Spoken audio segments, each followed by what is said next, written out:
This is Walter Cronkite with the CBS Evening News. John Fitzgerald Kennedy was assassinated today in the 46th year of his life and his third year as President of the United States. These are the circumstances of the assassination. The President and Governor John Connally of Texas were shot while riding in the presidential limousine through the streets of Dallas. The President was shot once or twice through the head by a sniper firing from a 5th or 6th story window overlooking the motorcade route. They were rushed to a nearby hospital. The President died about half an hour later at 1 p.m. Dallas time. Governor Connally's condition is satisfactory. Both Mrs. Kennedy and Mrs. Connally were in the car. Neither was injured. Later in the afternoon, Dallas police arrested Lee H. Oswald, 24, a veteran of the leftist Fair Play for Cuba Committee, as a prime suspect. Oswald was dragged fighting and screaming from a Dallas movie theater. He also killed a Dallas police officer in that fight at the theater.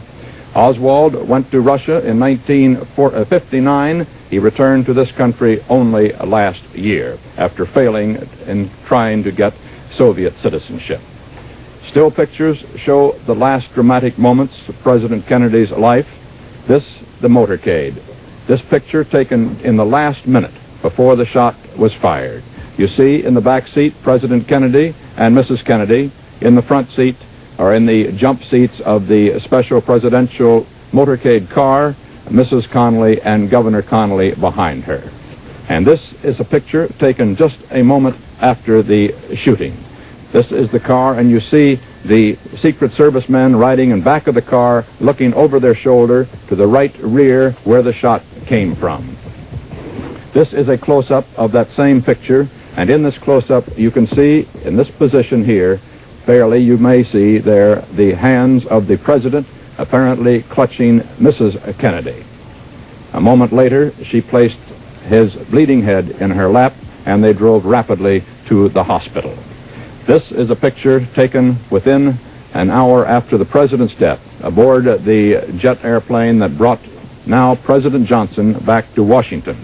Here he is taking the oath of office with Mrs. Johnson here and Mrs. Kennedy looking on. The judge giving the oath is Federal District Judge Sarah Hughes of Texas.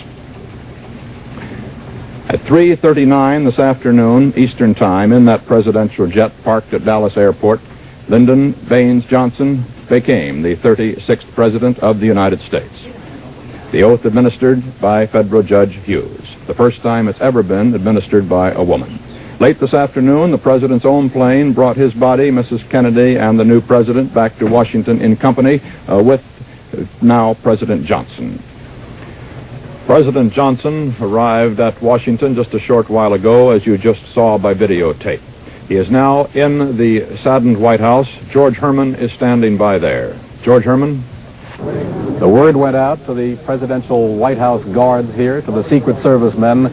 The President is in the White House.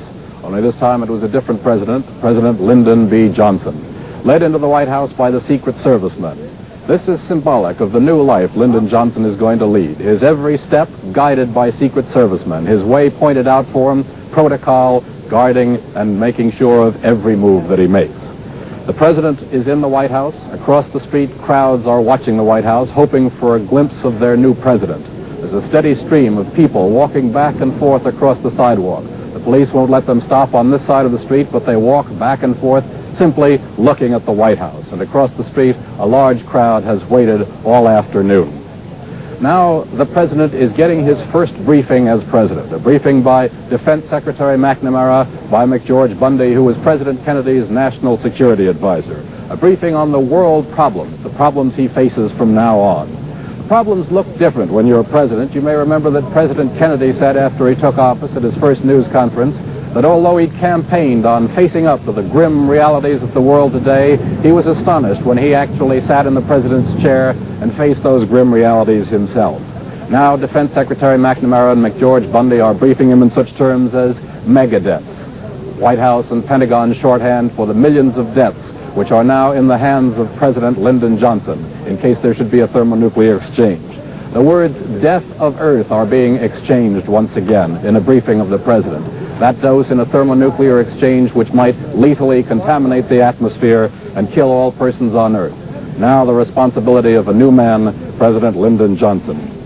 Lyndon Johnson must not only face up to the problems all over the world, to Vietnam, to Berlin, to all the problems which other presidents have faced and which fortunately for him are now somewhat in a lull. There's no immediate crisis there. He must face up to a problem which will be new and particularly frustrating to him, to the man who for so long led the Senate, led it as majority leader when there was a Republican, General Eisenhower, in the White House. He will find now, as President Truman and President Kennedy found before him, that a senator turned president is no longer a member of the club. He may have the sympathy and the friendship of the men on Capitol Hill, but no longer will they always do what he says when he asks. He must face the frustrations of closing out this particularly difficult, long-term, slow-moving session of the United States Congress, and is closing it out with an election year facing him. The remaining business of the Congress is now the business of President Johnson. Then he has the problem of forming a new government. Theoretically, at least, the government of President Kennedy would now offer its resignation. The members of the cabinet were members who were loyal to and owed their allegiance to President Kennedy rather than to the United States as a whole. The members of the diplomatic staff, our ambassadors overseas, now will probably offer their resignations at least as a matter of protocol.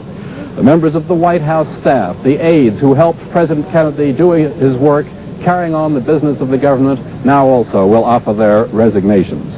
And Lyndon Johnson must look them all over. He must not only, in other words, pick up the threads of the government, but he must check out each thread, test it, and see if it fits his hand. Each thread must be checked to see whether this is the kind of man in the cabinet, in the White House staff, anywhere in the government, whether this is the kind of man that Lyndon Johnson can work with and wants to work with. He must check all the persons he'll have to work with on the Congress. He must take a new look, in other words, at his political friends, at his political opponents, and also, as other presidents have learned in the past to their sorrow, he must even take a new look at his friends. Because Lyndon Baines Johnson is now that totally new entity, the President of the United States. This is George Herman at the White House. For a look at the beginning of President Kennedy's day in Texas, a day that began without even a hint of disaster. Here from Dallas is CBS News correspondent Dan Rather. Since Kennedy's final 4 hours began this morning at Fort Worth's Carswell Air Force Base. He and Mrs. Kennedy had just attended a breakfast of the Fort Worth Chamber of Commerce. At the airport in Fort Worth, before taking off for Dallas, the Kennedys, as they have been prone to do all along on this Texas trip, went to the fence railing to shake hands with well-wishers and to allow some pictures to be taken. The President and Mrs. Kennedy both had looked particularly refreshed and rested yesterday during their trip to San Antonio and Houston, and again this morning as they started to leave Fort Worth.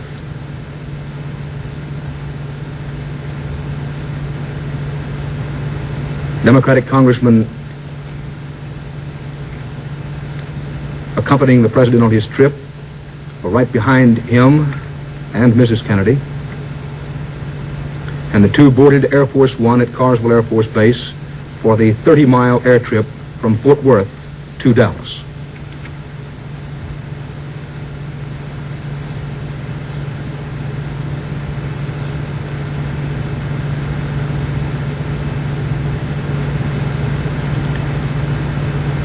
It had been a rather gray morning a little bit earlier in the day as a cold front moved across Texas, and there had been some rain.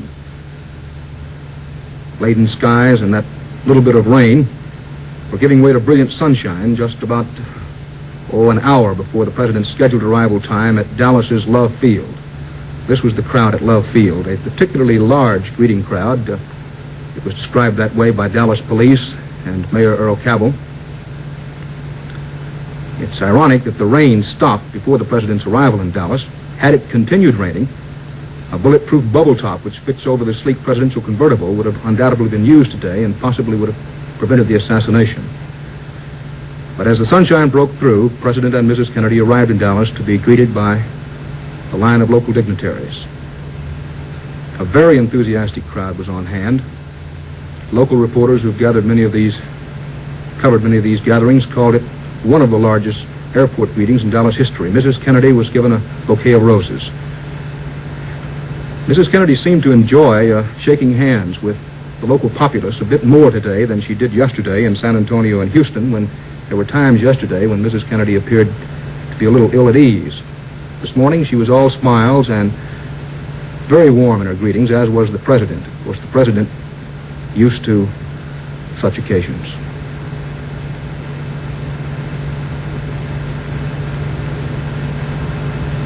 The President spent what seemed to be a rather long time at the Dallas airport making sure that he shook hands with everyone who was on hand there.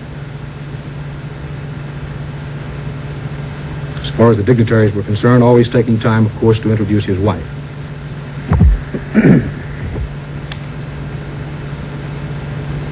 Because of the rather long time spent at the airport, the President was a bit late at getting started on his motorcade through downtown Dallas. They took time out at the airport to greet an elderly lady who said she had lived 69 years without shaking hands with the President. She got her chance today.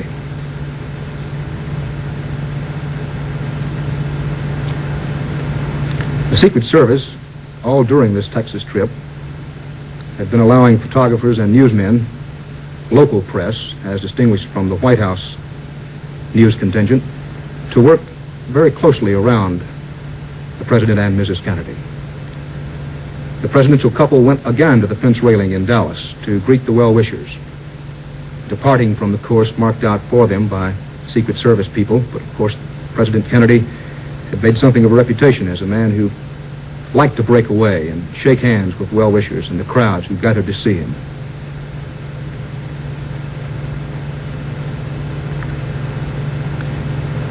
These are some of the last close-up pictures taken of President Kennedy. He was literally mobbed as he and Mrs. Kennedy went to that fence railing at Love Field.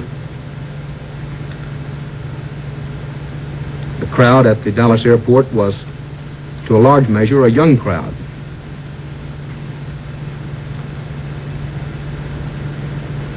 The teenage group, which played such a prominent role in President Kennedy's 1960 campaign. Youngsters of the teen age were very much in abundance at the airport. Mrs. Kennedy carried with her the entire time at the airport the roses that had been given to her. Then the presidential couple entered the open Lincoln convertible in which they rode with Governor and Mrs. John Connally. Of course, Governor Connally also was shot in the convertible. In the convertible, 2 Secret Service agents driving it. Immediately behind them, Governor and Mrs. John Connally of Texas. And then in the rear seat, the President and Mrs. Kennedy. The plan in Dallas was to go from the airport with a rather slow motorcade so that everyone would have a chance to look, applaud, and take pictures of the President and Mrs. Kennedy. To go along Lemon Street, which is one of Dallas's main streets, then cut over to Main Street, and go down to Main Street after circling through the downtown area out to the Trade Mart, where the President was due to make a speech. This is the convertible which the President was riding when he was shot. Now, this is one of the overhead walkways and railroad trestles under which the presidential car had to go. At first, it was thought that the assassin's bullet might have been fired from one of those walkways or railroad trestles. But the current most popular theory is that the assassin's bullet was fired from the upper story of a building. This was the scene in downtown Dallas as the presidential motorcade went rather slowly by.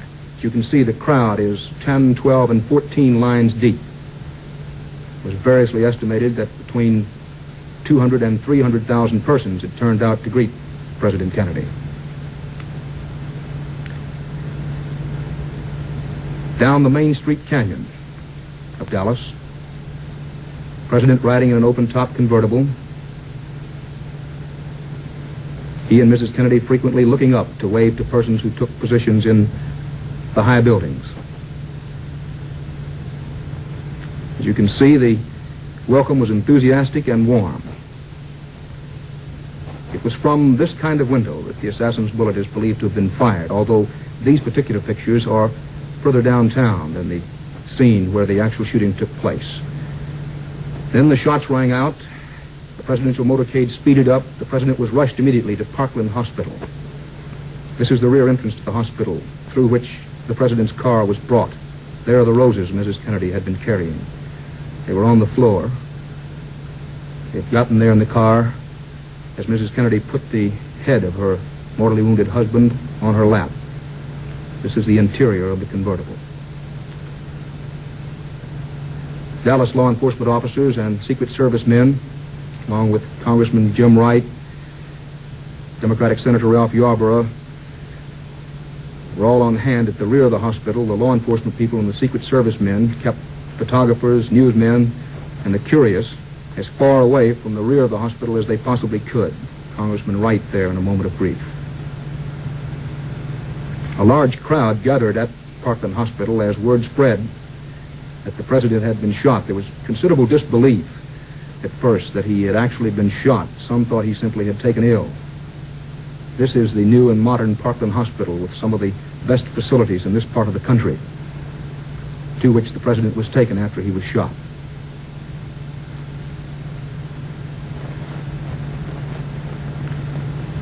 This is the ambulance that carried the president in, moving away. A tight security guard was placed around the automobile. There are some of the aides and one or two doctors, I believe, rushing into the hospital. Senator Ralph Yarborough, who was one of the last to see President Kennedy arrive, gave reporters some early details. These were long moments at Parkland Hospital as everyone waited for word on how is the president. Hospital sources gave this report of the arrival at the emergency entrance to the hospital, and I quote from the hospital: "The president was lying motionless in the car. Mrs. Kennedy was leaning over him, holding him. Governor Connolly was leaning back in the seat, holding his stomach. Both men were covered with blood. Inside the emergency room, witnesses said the First Lady, splattered with blood, entered without a word. Mrs. Kennedy reportedly held up very well inside. She was heard only to say, 'Jack, Jack, no, no.' Even regular hospital attendants were barred admittance to the emergency room as a bevy of doctors worked frantically over President Kennedy. At the same time this scene was going on at Parkland Hospital, all around town, police, sheriff's deputies, and Secret Service men were following every possible lead, every possible clue in an effort to come up with some kind of lead to the assassin.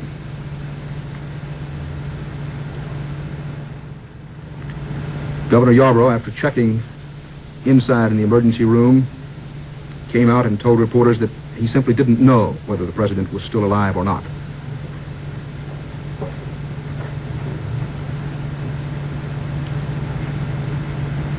The Washington Press Corps and newsmen in general were, of course, pressing for some kind of word, some kind of detail.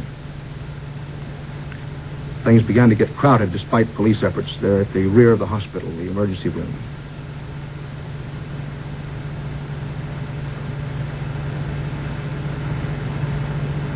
At the moment these pictures were taken, it was known that the president was in serious, perhaps critical condition. It was not known that he was dead.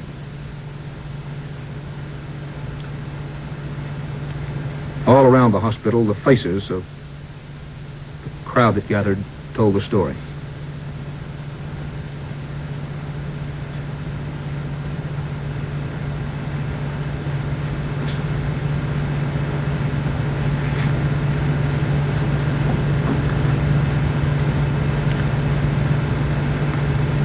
This is part of the motor entourage which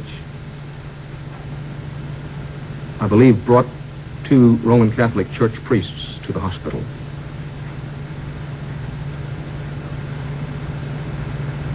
The crowd now has gotten the word. The word has been received that President Kennedy is dead. There were some others wounded at the scene of the shooting. They were brought in much later.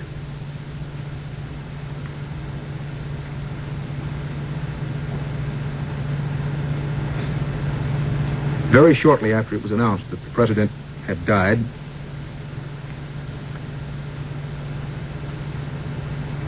A local ambulance pulled up to the hospital, and about the time it did arrive to carry the body of President Kennedy away, Presidential Press Assistant Malcolm Kilduff held a press briefing and made the announcement that the president was officially dead. He also explained the seating arrangement in the automobile in which the president had taken part in the motorcade along with Governor and Mrs. John Connally. This was a seating arrangement: the Secret Service, 2 Secret Service men in front, the Connollys in the middle, President and Mrs. Kennedy in the rear. President Kennedy was sitting on the right-hand side as you looked onto that car from the top side. The shot apparently was fired from about 1 block away from what is believed to have been a .30 caliber weapon. The crowd outside the hospital got larger about the time the presidential party and the body of President Kennedy left Dallas's Parkland Hospital. Police continued to stand guard over the convertible which had brought the blood-splattered Mr. Kennedy and Mr. Connally to the hospital. The latest word on Governor Connally is that he is in serious but not critical condition.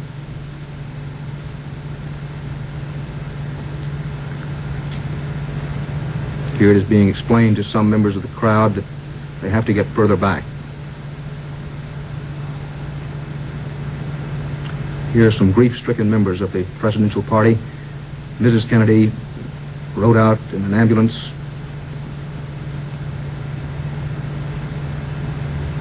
The curtains drawn. The body was taken immediately to Dallas's Love Field, where it was put aboard the presidential plane, Presidential One. Here is the Roman Catholic father who administered the last rites, Oscar Huber, Father Oscar Huber of Holy Trinity Church in Dallas, and one of the other fathers at Holy Trinity Church. They were the 2 Catholic priests who administered the last rites. There were stares of disbelief as the body of the president rode away.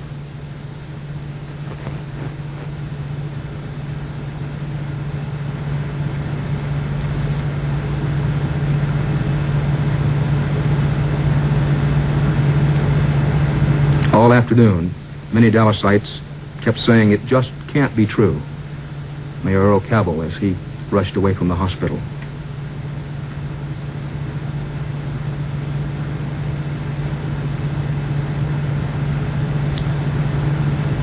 The President's personal secretary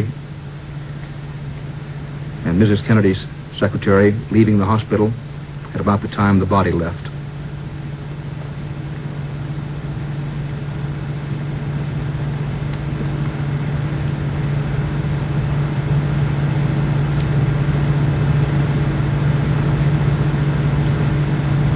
The ambulance that carried the body of President Kennedy out to the airport. The motorcade, of course, was very small. The ambulance, 3 cars, and some police motorcycle escorts.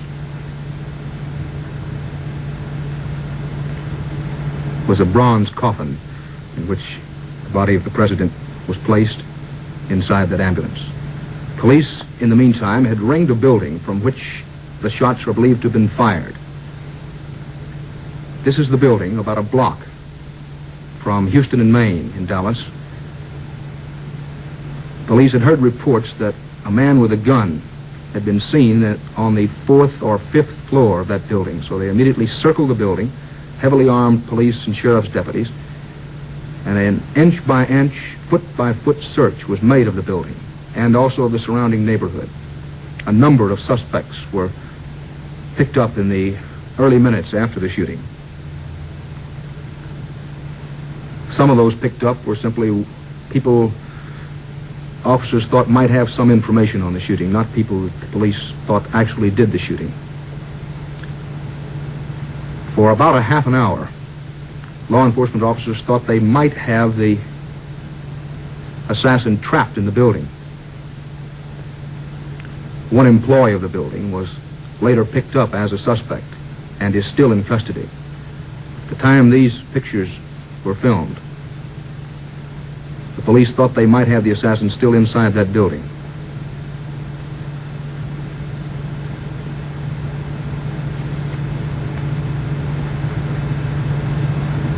As mentioned earlier, not only the building, but a 3 or 4 block area was sealed off. From one of those open windows, perhaps came the shot that killed President Kennedy.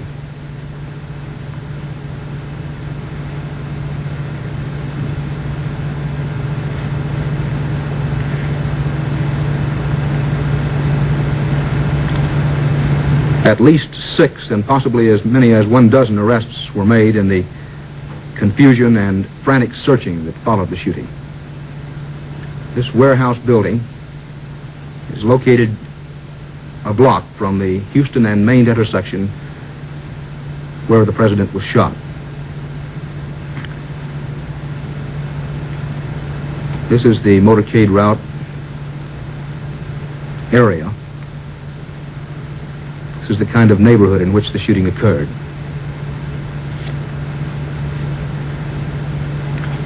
Police and detectives here are chasing some other people that they wanted for questioning in connection with the shooting. In downtown at a theater, police arrested a man after a Dallas policeman was shot.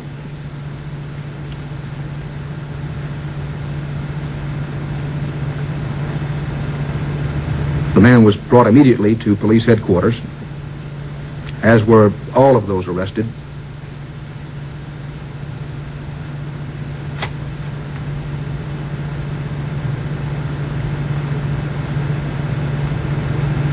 That man said to have been an employee of the building from which the shot is believed to have come.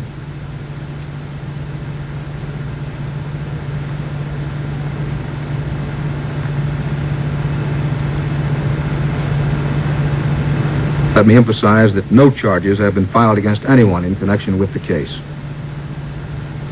This is Judge Sarah T. Hughes, a woman, federal district judge. She is the woman who gave the oath of office to now President Lyndon Johnson after the shooting of President Kennedy. Judge Sarah T. Hughes here is going directly to the plane at Love Field where the presidential oath was administered to Lyndon Johnson. This is the plane carrying the body of President Kennedy from Dallas to Washington.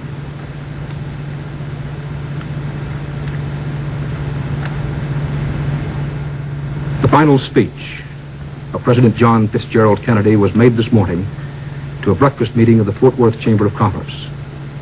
This was that speech. The United States.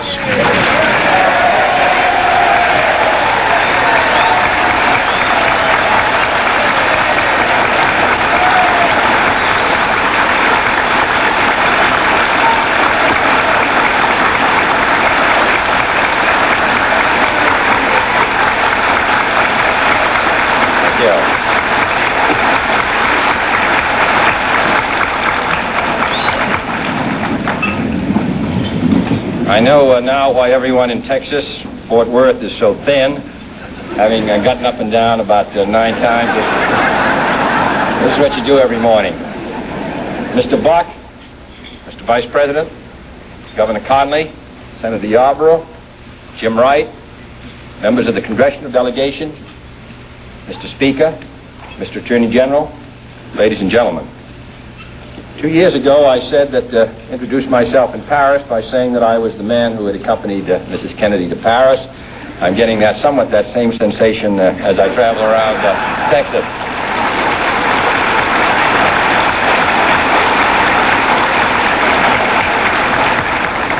Nobody wonders what Lyndon and I wear.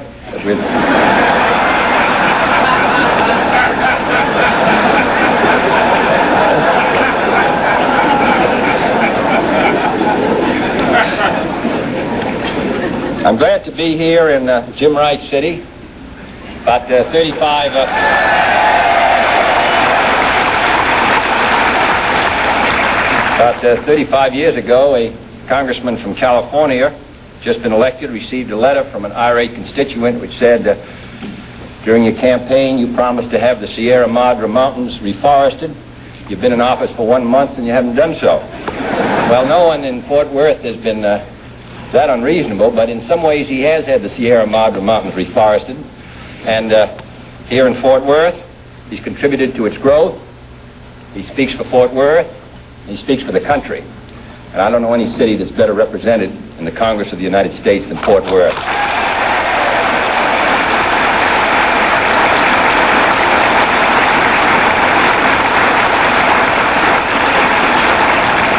And if there are any Democrats here this morning, I'm sure you won't hold that against them.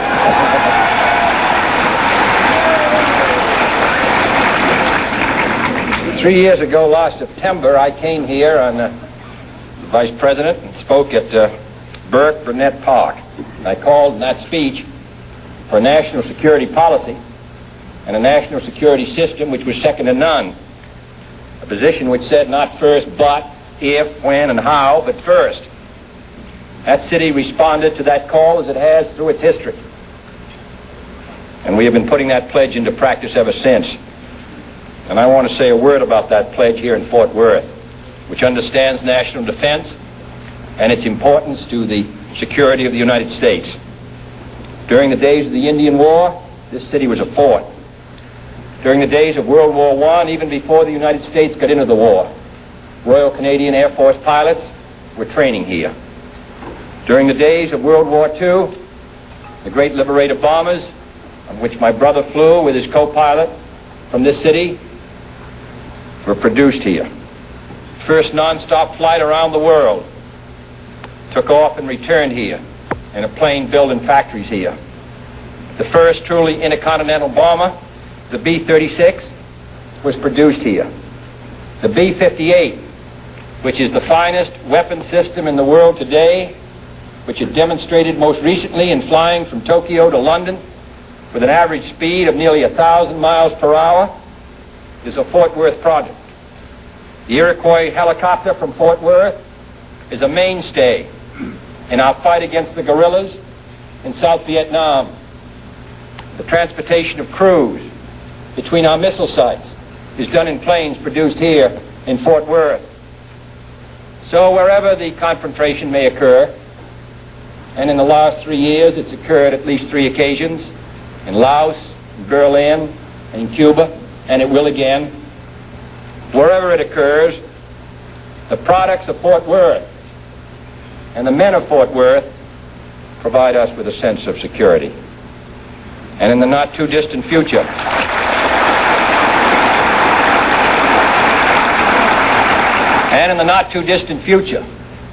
a new Fort Worth product. And I'm glad that there was a table separating Mr. Hicks and myself. A new Fort Worth product.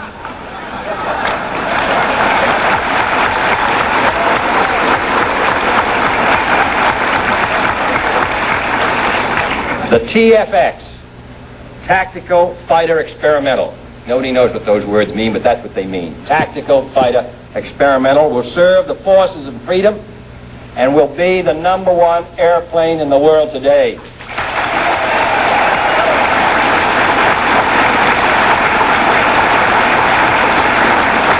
There's been a good deal of discussion of the long and hard-fought competition to win the TFX contract, but very little discussion about what this plane will do. It will be the first operational aircraft ever produced that can literally spread its wings through the air. It will thus give us a single plane capable of carrying out missions of speed as well as distance, able to fly very far in one form or very fast in another. It can take off from rugged, short airstrips, enormously increasing the Air Force's ability to participate in limited wars. The same basic plane will serve the Navy's carriers, saving the taxpayers at least $1 billion in cost if they built separate planes for the Navy and the Air Force. The government of Australia, by purchasing $125 million of TFX planes before they are even off the drawing boards, has already testified to the merit of this plane, and at the same time, it's confident in the ability of Fort Worth to meet its schedule. In all these ways, the success of our national defense depends upon this city in the western United States, 10,000 miles from Vietnam, 5,000 or 6,000 miles from Berlin, thousands of miles from trouble spots in Latin America and Africa or the Middle East. And yet Fort Worth and what it does and what it produces participates in all these great historic events. Texas as a whole and Fort Worth bear particular responsibility for this national defense effort. For military procurement in this state totals nearly $1.25 billion, fifth highest among all the states of the Union. There are more military personnel on active duty in this state than any in the nation save one. And it's not Massachusetts. Any in the nation save one with a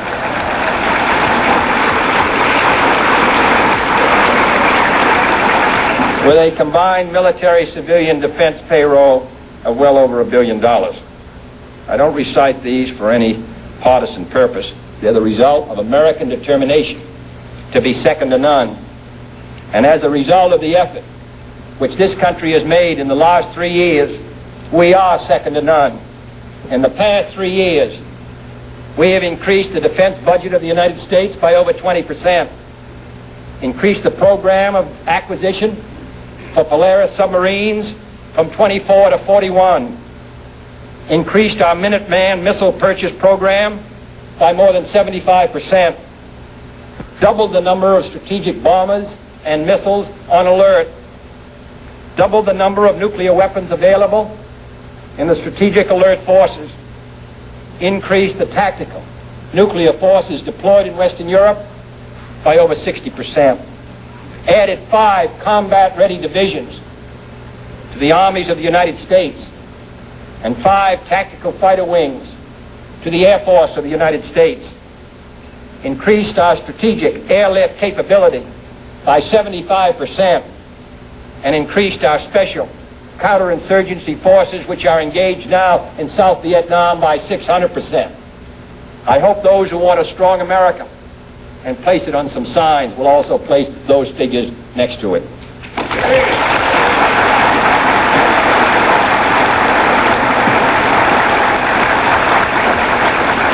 This is not an easy effort. This requires sacrifice by the people of the United States.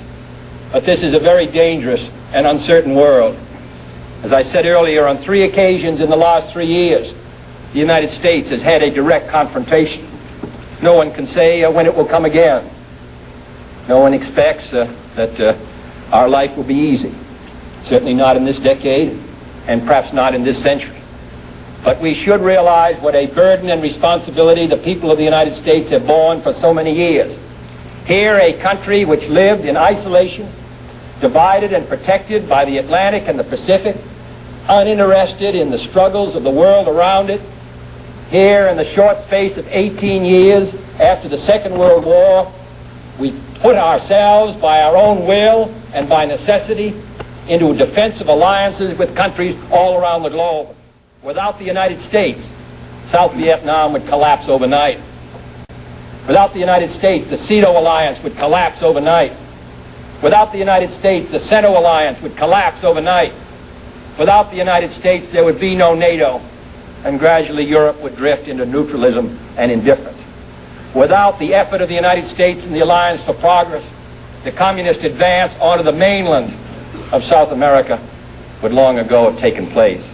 So this country, which desires only to be free, which desires to be secure, which desires to live at peace for 18 years under 3 different administrations, has borne more than its share of the burden, has stood watch for more than its number of years. I don't think that we are fatigued or tired. We would like to live as we once lived, but history will not permit it. The communist balance of power is still strong. The balance of power is still on the side of freedom. We are still the keystone and the arch of freedom, and I think we will continue to do as we have done in our past, our duty, and the people of Texas will be in the lead. So I'm glad to come.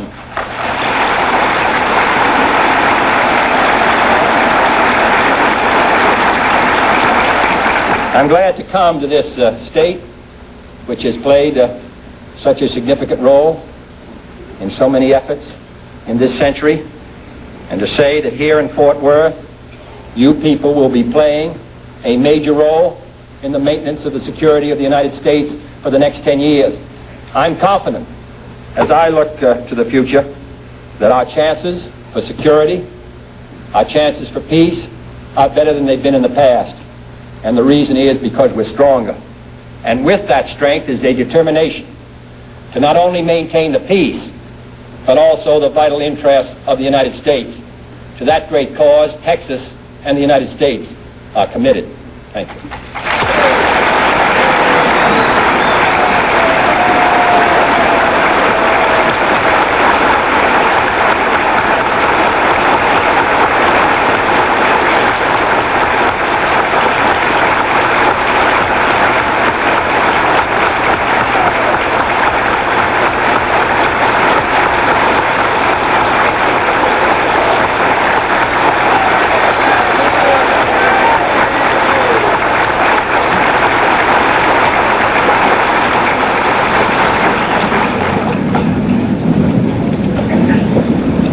Mr. President,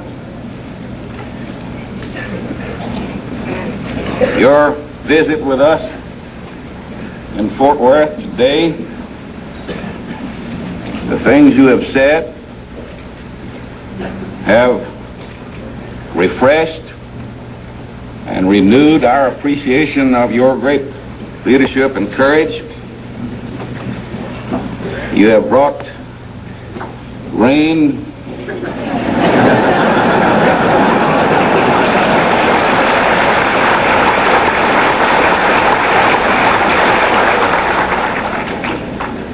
to moisten our pastures and our fields. You have brought sunshine in our hearts.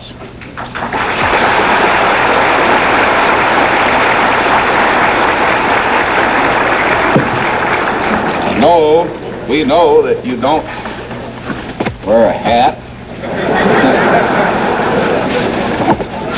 We couldn't let you leave Fort Worth without providing you with some protection against the rain.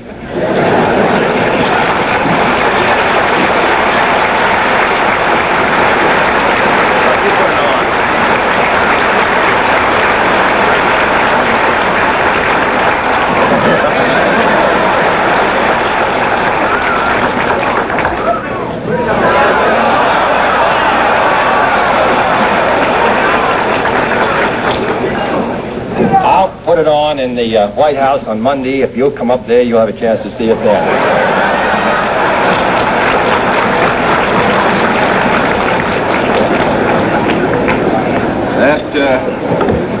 That Texas hat is presented to you by Washer Brothers, one of the oldest men's stores in Texas. And to protect you against local enemies, in the manner that you are protecting this nation against our foreign enemies, and to keep the rattlesnakes on Vice President Johnson's ranch from striking you, we want to present this pair of boots.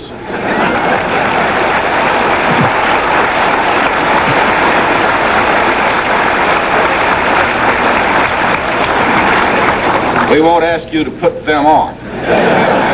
Here. The boots are presented by Mr. John Justin, former mayor of Fort Worth, manufacturer of the most walked-about boots in the world.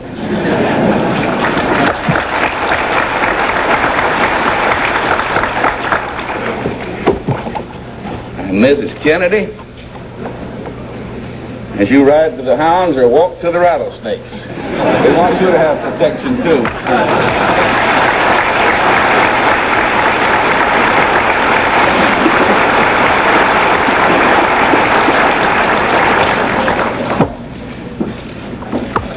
Before the benediction, I'd like to present Mrs. Granville Walker, the wife of Dr. Granville Walker, who will pronounce the benediction, Mrs. Granville Walker.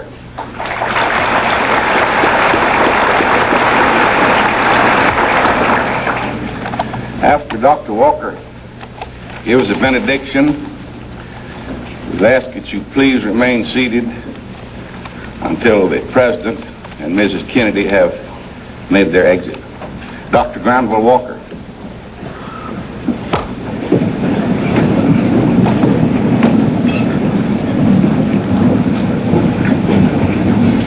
Let us be in the spirit of prayer. The Lord bless all nations with a desire for peace. The Lord bless our own beloved nation with rectitude and prosperity, and grant us to achieve justice for all within it. The Lord bless our President and all in places of responsibility with wisdom and with health equal to their tasks. And now the Lord bless you and keep you. The Lord lift up his countenance upon you and be gracious unto you. The Lord cause his face to shine upon you and give you peace both now and forever. Amen.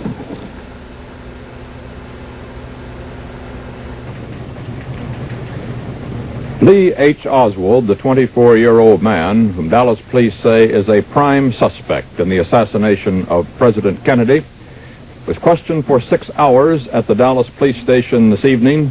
He was arrested shortly after the assassination and has been under questioning ever since. But as he was led from the interrogation room upstairs in the Dallas police station, perhaps reporters say for booking, he said to reporters, "I don't know anything about this. I haven't done anything." Apparently, he is still denying any knowledge of the assassination. Oswald's arrest resulted from a theater cashier's tip, Mrs. Julie Postal telephoning police from the Texas Theater that a man inside looked like he was running from someone. And that was just 45 minutes after the shooting, the theater 3 miles away from the shooting scene. She said he kept changing seats in the theater. The police, by this time, were frantically searching the city for the killer, of course, and 2 officers raced to the theater and in through a rear door. One of them opened fire. Oswald had a snub-nosed .38 pistol on him, and he shot 2. It's not clear who fired first, but Officer J.D. Tippett was shot dead, and police say that Oswald's pistol killed him. Oswald, as we said, was local chairman of the pro-Castro Fair Play for Cuba Committee. He went to Russia in 1959, saying he was relinquishing his United States citizenship. He returned last year, complaining that he was disillusioned. Whether or not he ever actually did get Soviet citizenship is not clear, but he did marry while in Russia and is said to have 1 or 2 children.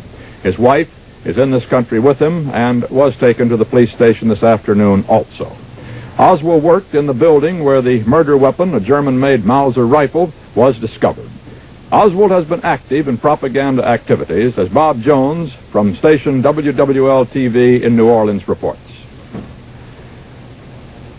This is Lee H. Oswald, October 16th in New Orleans, when he was handing out handbills for the Fair Play for Cuba Committee in front of the International Trade Mart. New Orleans police know Oswald well. On August 9th, he was arrested for disturbing the peace by creating a scene on the city's main Canal Street by also distributing these handbills. He resided in an apartment here from May 9th until August 20th, when he slipped out in the middle of the night without having paid his rent. The apartment manager said he was quiet and talked to no one. They found several of these pamphlets lying around the apartment after he had left. This is Bob Jones, WWL-TV in New Orleans. By strange coincidence, since 1840, beginning with Benjamin Harrison, over our last 8 presidents who assumed office on the even years, 2 decades apart, have died in office. And of the nation's 35 presidents, 4 have died of assassins' bullets. President Lincoln in 1865, Garfield in 1881, McKinley in 1901, and John F. Kennedy today. In this century, 4 vice presidents have moved up to the highest office in emergencies. Theodore Roosevelt succeeded President McKinley. Calvin Coolidge in August 1923 succeeded Warren Harding, who died of a stroke. In April 1945, Harry Truman took the oath of office following Franklin Roosevelt's death at Warm Springs, Georgia. And today, Lyndon Johnson took the oath aboard an Air Force jetliner at Dallas, Texas. For a report on the man who is our new president, here is Eric Severin. Walter, on this day of misfortune, perhaps some measure of comfort can be taken from one circumstance. This time, the successor to an assassinated president is a man of first-rank ability. This was not so when Abraham Lincoln died, although some historians disagree about Andrew Johnson. It was not so when Garfield died and was succeeded by Chester Arthur. It was so when McKinley died and Theodore Roosevelt became the president. And it's so again. Lyndon Baines Johnson is no throttle bottom, no political accident. He is 55 years old. He's in the prime of life for the responsibilities of the presidency, at a point where a man's experience and his energies meet at a high mutual level. Johnson was born in Texas near the hamlet called Johnson City, where the family flag flies over the LBJ Ranch. He's a lawyer by education, a politician by instinct, and by great success. He was a very young aide to Franklin Roosevelt during the New Deal days. He worked on the youth projects. He first went to the House of Representatives in 1937. He was only 29 years old. And there in the House, he became the personal protege of Sam Rayburn, the great Texan who ran the House as Speaker longer than any man in our history, including Henry Clay. Johnson went to the Senate in 1949, winning in Texas by a tiny majority of just 87 votes. And he became, without much doubt, the most effective majority leader in the whole story of the Senate. His energy there was prodigious. He lived in a whirl of activity. He put most senators in his personal debt by one kind of service or another. His fame became great in Washington itself during the years of Republican rule under President Eisenhower. His power then as Senate leader was greater by far than it has been since in the vice presidency. Johnson was called a liberal by instinct and intellect, a conservative by geography. His political alliances in Texas were with the more conservative Texans who have managed that state for a good many years. But in most national matters, he was regarded as progressive, including on the matter of civil rights. Again, this was in the pattern and the image of his patron, Sam Rayburn. He is a fairly wealthy man. His family holdings, some in the name of his wife, Lady Bird, include television stations as well as the ranch. In 1955, when Johnson was making a visit to the Virginia farm of Mr. George McGee, another Texan, now ambassador to Germany, Mr. Johnson felt ill. He thought it was acute indigestion. Senator Clinton Anderson of New Mexico was present, and he said at once, "You're having a heart attack."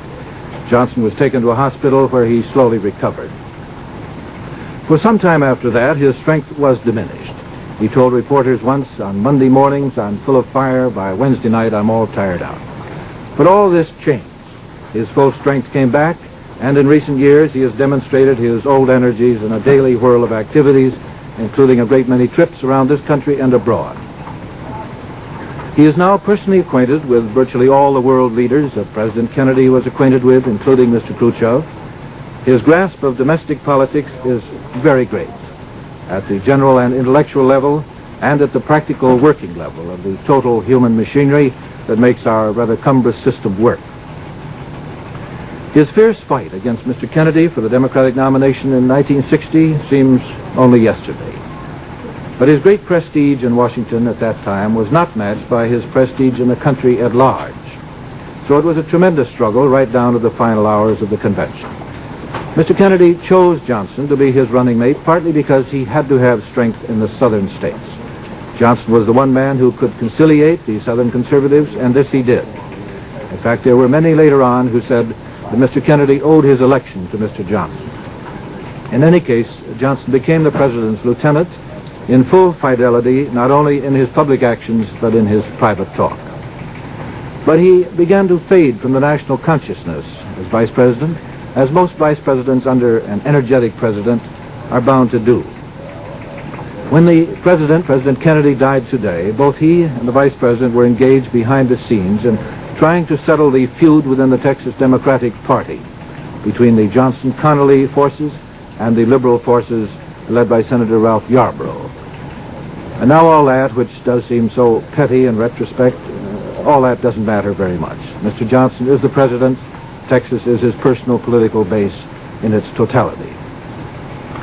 Now, when the sorrow of today begins to fade and when the president has been laid to rest, the machinery of the national government will take up again, and again Americans will think ahead, not only as to what lines of policy and action the new president will follow, but also after a while to the election of next year. Mr. Johnson will be nominated at the Democratic Convention next August if he wishes it, and I think most observers tonight would predict that he will wish it.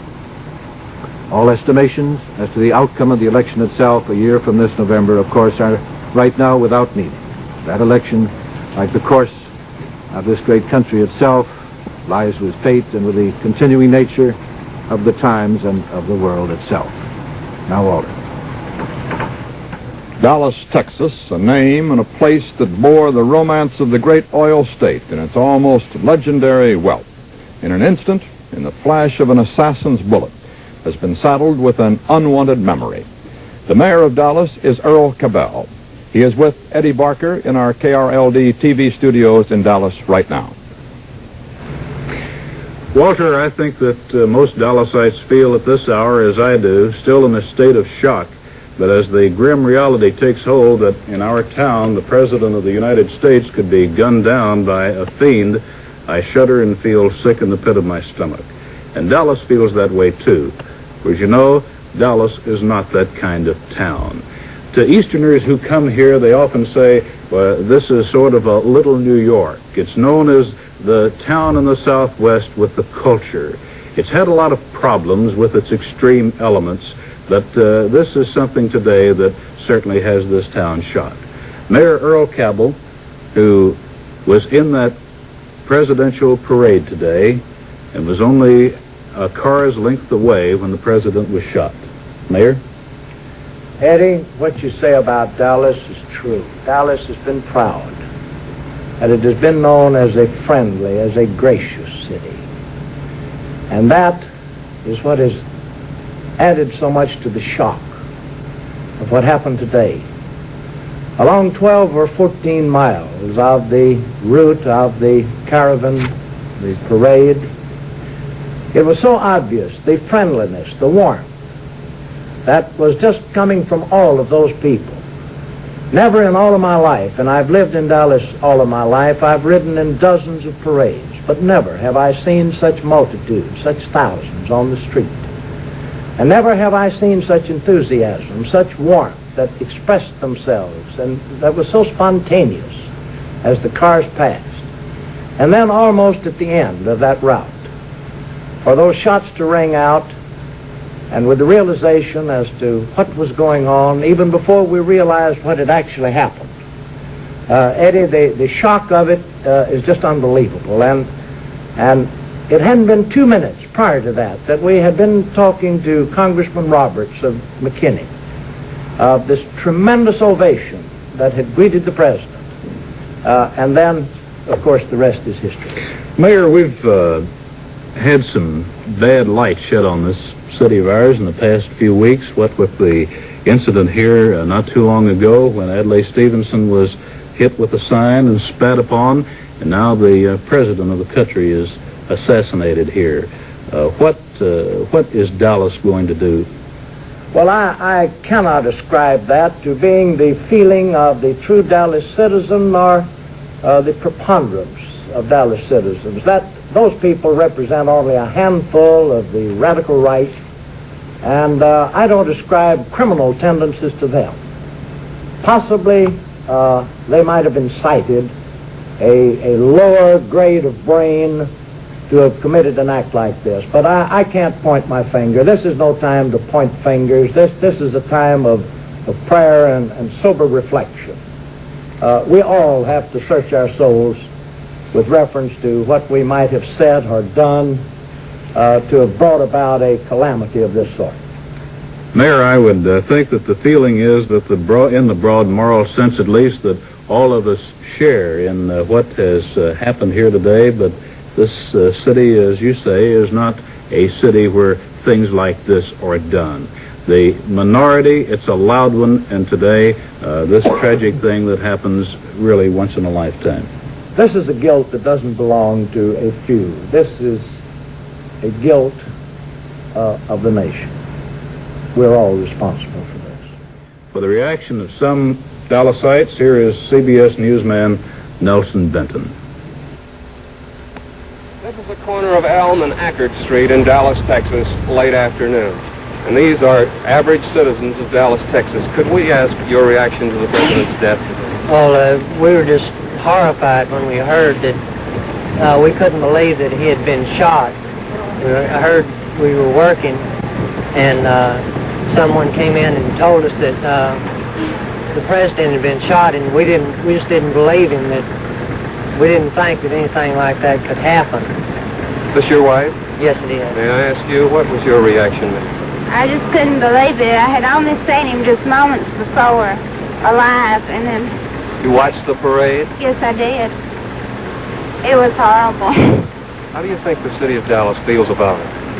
I think they think it's horrible.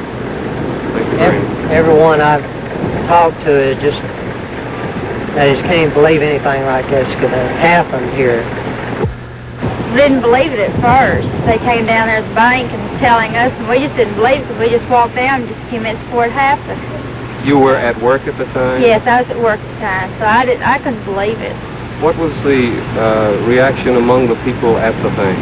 Well, none of us could believe it until we got phone calls from our friends and relatives and everything, hearing it on the radio and then telling us, and then we came to realize that it had happened.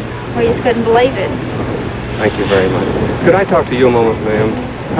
What is your reaction to the tragic events that occurred here today? I can't believe it. I just can't believe it. Where were you when you heard about it? I was at work. Had you seen the parade? No, we hadn't gone down. How did you hear about it? One of a department head from another department came in and said that President Kennedy was dead, and none of us, we just couldn't believe it. Well, when I heard the news, I was so stunned, and it just shocked, and I'm still nervous. We lost a great man. In Havana, the Havana radio is reporting the assassination of the president without comment. The announcers appear to be reading a straight copy from the press service wires. They do report that the prime suspect, Lee Oswald, was chairman of the Fair Play for Cuba Committee, but they're making no comment on that fact. In Washington, the death of the president seemed as if someone had pulled the keystone out of the firm arch of government. For reaction from the nation's capital, here is Roger Mudd. In the past 97 years, Washington has been shocked by the assassination of 3 presidents. But today, in this era of instantaneous communication, the news of John Kennedy's death struck so suddenly here it felled this city as if she had been hit in the solar plexus. On the Senate floor, a young Republican from Kansas whispered blankly, "I feel sick at my stomach." The only word Albert Gore of Tennessee could utter was horrible. Hubert Humphrey issued a public statement, but then later told his office staff, "I can't contain myself. I feel the loss of a part of my own life." Aside from President Johnson, probably no elected official in Washington was more deeply affected than the Speaker of the House, John McCormick of Massachusetts. Speaker McCormick, the 72-year-old Democrat from South Boston, tonight stands directly behind Lyndon Johnson in succession to the presidency. The tragic death of President Kennedy is a great loss, not only to our country, but to the entire world. President Kennedy was giving to our country and to the free world visionary, sterling, and courageous leadership so necessary during this trying period of the world's history. The bullet of the assassin has taken from our midst one of the great Americans of all time. The world, in addition to our country, the people of our country will mourn not only the passing of this great man, but the dastardly manner in which his death took place. I have lost a dear and personal friend, and I and Mrs. McCormick, with the rest of the people of the nation, mourn the passing of our great president and our outstanding leader. I know that all Americans join with me and Mrs. McCormick in extending to Mrs. Kennedy and the other loved ones of the family of our late president our deepest sympathy in their bereavement. While he has left us, he takes his place in history. And I know that if he could speak to us from the great beyond, that he would say to you and I, all Americans, whether we occupy official life or not, carry on and see that your children and your children's children live under the same form of government that we have today. So from the sacrifices, the leadership, the dedicated service of President Kennedy, let us renew our confidence in the future of our country.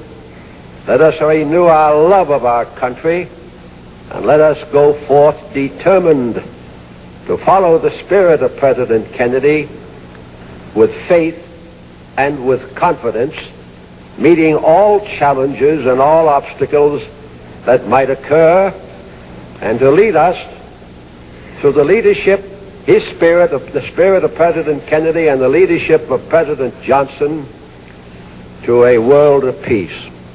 The first report of the shooting of the president reached Capitol Hill this afternoon shortly before 2 o'clock. The House was not in session, but the Senate was, considering routine business. Presiding was the president's younger brother, Senator Edward Kennedy, one of half a dozen freshman Democrats who take turns in the presiding officer's chair.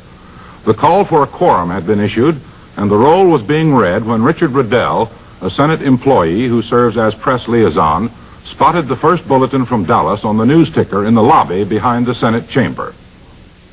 I immediately went into the Senate chamber in front of the desk of Majority Leader Senator Mike Mansfield, raised my voice so that he and the senators, the surrounding desks, could hear, and said, "Senators, the president has been shot." It, of course, was like a shock wave, a jolt. I crossed the aisle to the Republican side, where Senator Dirksen was seated, and in the same manner told Senator Dirksen and the Republican senators who were at adjacent desks, with, of course, the same shocked reaction and stunned expression on their faces. I then happened to recall that a few moments before, the president's brother, Senator Edward Kennedy of Massachusetts, was presiding over the Senate. I turned and he was still occupying the chair. I knew that someone would have to inform him. And I thought I might as well. It was a very difficult job because of the family relationship as well as the friendship of the senators to the president. I rushed up to the chair and said, Senator Kennedy, your brother, the president, has been shot."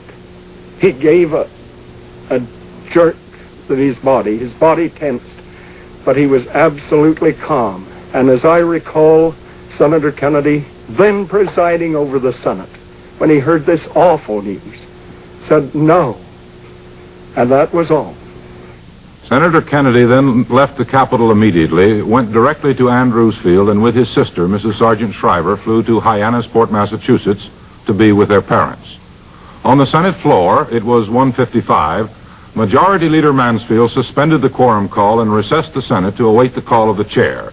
Mansfield and Minority Leader Dirksen then called the White House and stayed in touch with the White House until there was official confirmation that the president had indeed been shot.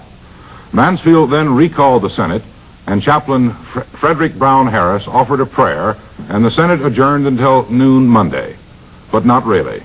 The Senate just stood there, bewildered, aghast, and dumbfounded. Around those news tickers in the lobby stood some of the most powerful senators in Washington, listening as Richard Russell of Georgia read aloud to them each word from Dallas as it was laid down by the teletype. Finally, the bulletin that seemed blacker than all the others started moving. President Kennedy is dead. The news, of course, brought this nation of ours almost to a standstill. The stock market closed shortly after the news, after stocks had dropped precipitously, with the greatest drop since Black Monday of the stock market crash. Throughout the country, theaters closed. And in Times Square, the heart of the amusement industry in the United States, that great street of Broadway is almost dark tonight. Bernard Eisman is there. Come in, Bernard. Broadway is not the Great White Way tonight. All of the lights on the spectacular advertising displays have been dimmed, put out. The movie houses with their flickering, twinkling banks of neon, they too have doused their lights and closed their box offices. In the streets off Broadway, the score of legitimate theaters with plays on the boards, those that are successful and those are not, they too are closed. Even the little Frankfurter stands here and there are closing down. As evening came, Broadway paid its tribute to the president. It went dark, something it hasn't done in the memory of very many people. Even the crowds and the traffic on Broadway are unusually light. The automobile traffic is not a tenth of what it would be on any ordinary weekend night. And the crowds walking the streets, they too are very light. Usually, here it's elbow to elbow and knee to knee as people fight to get from one amusement palace to another. Not so tonight. Now, they carry little radios and listen for more news of the president's death, or they read newspapers whose glaring headlines brings home the reality of a tragedy. This is Bernard Eisman on a very dark and dim Broadway. Let's go now back to Washington, to the White House, and to George Herman. The White House of the United States is empty. President Lyndon Johnson is working in the office he occupied across the street, the Executive Office Building, the office of the Vice President of the United States. Mrs. Kennedy is not coming back to the White House at all. Her children left the White House at 5:30 this afternoon, presumably to join Mrs. Kennedy, who is going into seclusion. President Johnson has talked to former President Truman and to former President Eisenhower, both of whom have apparently indicated that they will be here for the viewing of the president's body tomorrow. President Hoover apparently is not going to be able to make it. President Johnson met with McGeorge Bundy, President Kennedy's aide on national security matters, with Secretary of Defense McNamara, and with Undersecretary of State George Ball for his first briefing as President of the United States. As I say, he's working now in his Executive Office Building office. The President also met with the legislative leaders of both houses of Congress and both parties. He asked for their united support in this tragedy which has befallen the country. He said it's more essential than ever that this country be united, and he asked them to help with the help of God for them all. This is George Herman at the White House. Back now to Walter Cronkite. Mr. Kennedy's parents, Joseph and Rose Kennedy, are in seclusion tonight at their Hyannisport, Massachusetts home. They learned of the news of the assassination of their son from a workman at the house who heard it over the radio, and they immediately went into that seclusion. Attorney General Robert Kennedy, the president's younger brother and his closest advisor, was having lunch at his Washington home when the tragic news reached him. The president's other brother, Senator Edward Kennedy, was presiding over the Senate. When word of the assassination reached him, he rushed out of the Senate chamber, and he and his sister, Mrs. Eunice Shriver, later flew to Hyannisport to be with their parents. Another sister, Mrs. Patricia Lawford, was placed under a doctor's care at her home in Santa Monica, California, after receiving word of the assassination. Next week was to have been a big one for the Kennedy family, particularly for Caroline, who will be 6 years old on Wednesday, and for John Jr., who observes his third birthday on Monday. John, as the president called him, was to have been celebrated with his playmates at the White House on Tuesday, and the next day, Caroline was to have been the star of a big family birthday party up at Cape Cod. And all of the Kennedys have been planning to get together for their traditional Thanksgiving gathering at Hyannisport on Thursday.